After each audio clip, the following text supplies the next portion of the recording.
आज आपण चिंबोरीचं कालवण करणार आहोत। त्याच्यासाठी मी बाजारातून चिंबोरी आणली आहे। ती स्वच्छ धुवून घेतली आहे। आता त्याचे मी फांगडे साफ करेन आणि कसे साफ करायचे ते मी तुम्हाला दाखवते। हे मी आता त्याचे फांगडे जे आहेत ते मी आता तोडून घेते। ते असे तोडायचे।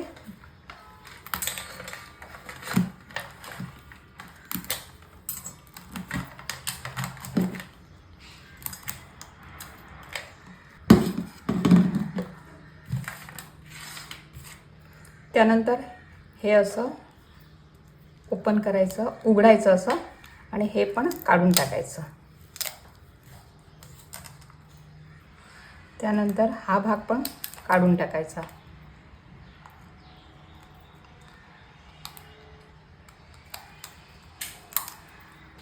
असं केल्यानंतर हे साफ केल्यानंतर हे सर्व स्वच्छ धुवून घ्यायचं। ह्याच्यामध्ये जो पिवळा भाग असतो हे त्याची अंडी आहेत, चिंबोरीची अंडी आहेत। आणि हे जेव्हा असं असते ना, ह्या मादी आहे, ह्याला मादी म्हणतात। आणि जेव्हा असा उभा भाग असतो त्याला नर म्हणतात।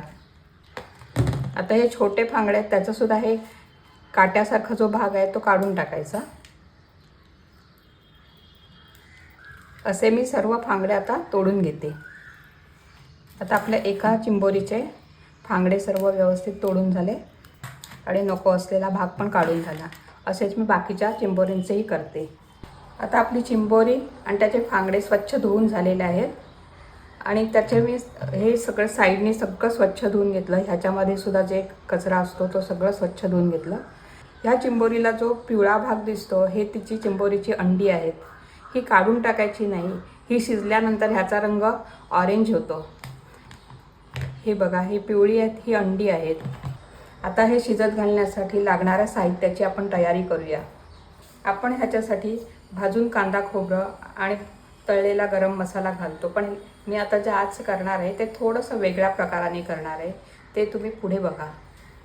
मी ह्यामध्ये लहान फांगडे जे आहेत ते वाटून त्याचा रस काढतात, ते मी तसं केलं नाही, ते अख्खेच ठेवले आहेत। मी सांगितलं ना की मी हे थोडं वेगळ्या पद्धतीने करते। आणि ह्यासाठी लागणारी तयारी मी तुम्हाला सांगते। कांदा, खोबरं, टोमॅटो, लसूण, लवंग, दालचिनी, काळं मिरी, धणे, बडीशेप आणि जिरं। ह्यामध्ये कांदा अर्धा कांदा आहे हा तळण्यासाठी आहे आणि अर्धा कांदा हा फोडणीसाठी आहे। खोबऱ्यामध्ये हे अर्ध जे खोबरं आहे ते तळण्यासाठी आहे आणि अर्धा खोबऱ्याचं मी दूध काढणार आहे, नारळाचं दूध। आता आपण चिंबोरी शिजत घालण्यासाठी पहिल्यांदा तेल घालूया। मी तेल घालते। तेल आता आपलं चांगलं तापलं आहे, त्यामध्ये मी आता हिंग घालते। त्यावरती कांदा घालते,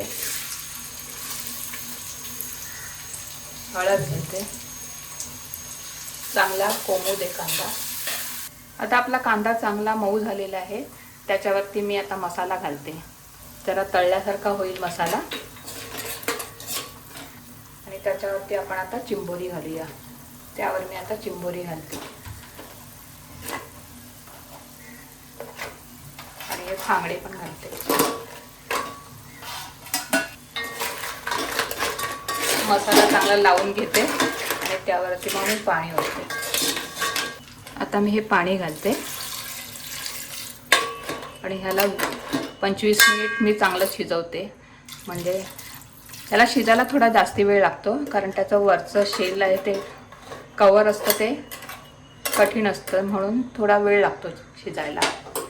आता मी त्याच्यामध्ये अजून पाणी थोडं घालते, गॅस मोठा करते। पाण्याला चांगली उकळ आल्यानंतर मी गॅस बारीक करते। आता ह्याच्यावरती मी झाकण ठेवते आणि 25 मिनिट चांगलं शिजू देते बारीक गॅसवरती। आपली चिंबोरी शिजते तोपर्यंत आपण वाटणाची तयारी करूया। त्यासाठी पहिला मी कढईमध्ये तेल घालते। तेल आता आपलं चांगलं तापलं आहे, त्यामध्ये मी गरम मसाला घालते, धणे, बडीशेप, जिरं,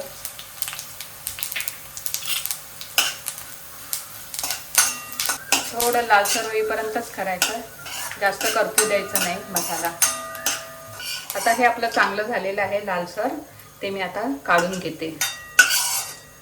आता लवंग, दालचिनी आणि काळं मिरी हे तळून घेते। हे झालं आहे ते मी आता काढून घेते।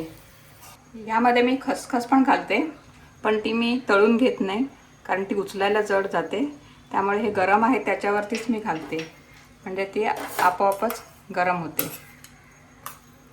आता लसूण तळून घेते, चांगलं लाल होईपर्यंत तळायचं. आता आपला लसूण चांगला लालसर झाला आहे, तो पण काढून घेते. आता कांदा घालते आणि कांदा चांगला तळून घेते. आता आपला कांदा चांगला लालसर झाला आहे, तो मी काढून घेते. आता आपण हे खोबरं तळून घेऊया. आता आपलं खोबरं चांगलं लालसर झालं आहे, ते मी काढून घेते. आता टोमॅटो तळून घेते. आता आपला टोमॅटो पण चांगला मऊ झालेला आहे, तो पण मी काढून घेते. आता आपलं हे वाटणाचं सर्व साहित्य तळून झालेलं आहे. ते थंड झाल्यावर मी मिक्सरमधनं बारीक करते. आणि हे जे खोबरं आहे, ओलं खोबरं, त्याचं मी नारळाचं दूध काढते. हे सर्व आता थंड झालं आहे, ते मिक्सरमध्ये घालून बारीक वाटून घेते. आता आपलं हे वाटण तयार झालेलं आहे आणि नारळाचं दूध पण मी काढून घेतलं आहे. आपल्या चिंबोऱ्या आता चांगल्या शिजल्या आहेत, कारण शिजत घातलेला अर्धा तास होऊन गेला आहे. आता त्यामध्ये आपण वाटण घालूया. आता हे वाटण मी ह्यामध्ये घालते. आता त्यामध्ये मी मीठ पण घालून घेते आणि चांगलं ढवळून त्याला 15 मिनटं चांगली उकळी येऊ देते. आणि ते नारळाचं जे दूध काढलं आहे ते चांगलं हे शिजल्या 15 मिनिट झाल्यानंतर नारळाचं दूध घालेन आणि नंतर 5-10 मिनटं शिजवून नारळाचं दूध घातल्यानंतर 5-10 मिनिट त्याला आणखी उकळू देईन. वाटण घालून आता चांगली उकळी आली आहे, त्याला 15 मिनिट झाले. आता त्यामध्ये आपण नारळाचं दूध घालून घेऊया. नारळाच्या दुधाने त्याला अतिशय चांगली चव येते. हे दूध घातल्यानंतर जरा 5 मिनिट आपण ढवळून असं घेऊया आणि 10 मिनिट त्याला चांगलं उकळी येऊ देऊ. आता आपला चिंबोरीचा रस्सा तयार झाला आहे.